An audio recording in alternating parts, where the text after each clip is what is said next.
free on Saturday on the hockey field, so if you don't shake up, it's...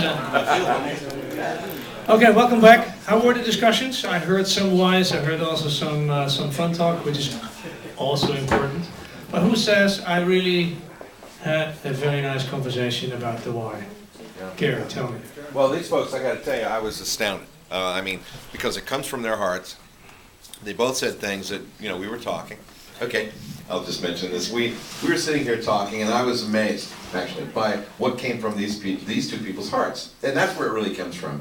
And the things that you said, which were really deep, and especially you were coming with some pretty deep stuff, which you ought to talk about, actually.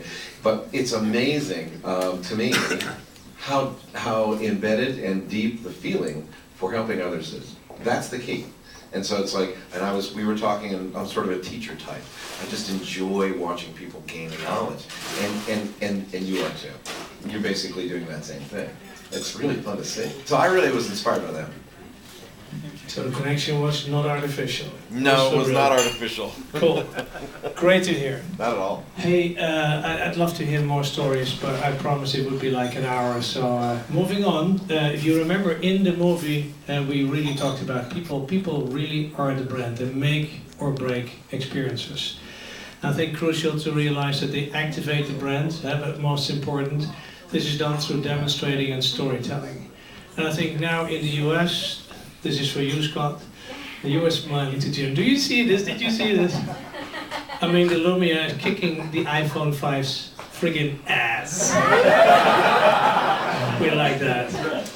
And we have a big team, and this is basically, of course I'm proud of it, because we have 13 people working for Scott. Scott is heading sales capability, and very happy to have you here, Scott.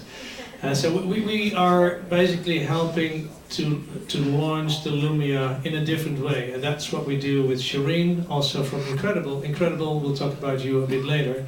And what you see very often is that you see marketing campaigns outside on the street, you see the billboards, you read the Facebook campaigns, you see all kinds of media promising the world, and then there's the experience at point of sale, which very often there is a massive gap. Jim and I talked about it as well. I don't think there is a better experience consistently over brand stores like at Apple.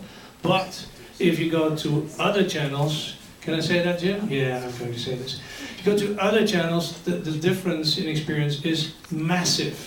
And I think that's an issue because you're still one brand.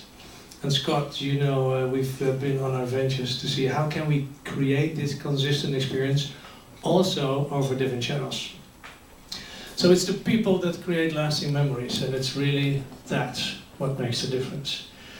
So if you look at those brands that I just showed, what is their success formula? What makes it happen? We believe that they're all reverse thinkers. And reverse thinkers, reverse engineers, and do the following. Just take a look.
So again, the beautiful color orange.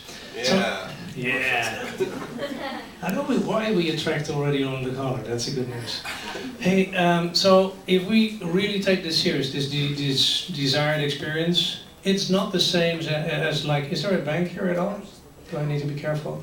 The last time I did this, I talked about, won't mention any names, but let's just say for the sake of the example, ABN AMRO. And this was fun. So we talked about ABN AMRO, like any other bank, just we call it like een bananenrecht lullen, hoe vertaal je dat in het Engels? Basically they say we are a customer-centric company. And they tell you, they try to explain why what they do is good for you as a customer. And they keep doing the same crap as they've done for decades, just telling different stories why this time it's good for you. Instead of really taking their customers serious and the experience serious as a starting point. Customer-centric, I don't believe in customer-centric if that means that you just put everything you always kept doing around that customer. If you say customer-centric is we take the customer experience as starting point and then work our way back, then we're a business, I would say. But that's up to you. How many brands are traditional thinkers and how many are reverse thinkers? What would you say? Traditional? 90%. Sorry? 90? 98? Yeah, I would agree. Somewhere in that area. So there are not too many really reverse thinkers. So, question to you is, if you want to be one of them, what is it that you want your customers, patients, guests, passengers, whatever business you're in, what do you want them to experience? Also could be internal stakeholders. So what is it that you want them to experience? So this is the last interactive part. 1 minute for self-reflection. What is it that you want them to experience? And then just chat a little bit like previous. Satisfaction. Yeah, it could be satisfaction, but what is it that makes them satisfied? So make it articulating. It's not like, yeah, we're professional. It's like, okay, nice. But if you're not professional, get another job. Like at a bank, for instance, I'm trustworthy. Well, congrats, of course you are. So in real estate, I'm trustworthy. That's probably special. But in most other business, really be articulating what is it that sets you apart. IKEA, for instance, in IKEA Japan, and Cliff is not here yet, but coming, I hope. So there we said we want to be inspiring, knowledgeable, engaging, assisting. You hear the acronym IKEA, which is easy to remember. We like to keep things simple, then at least it can work.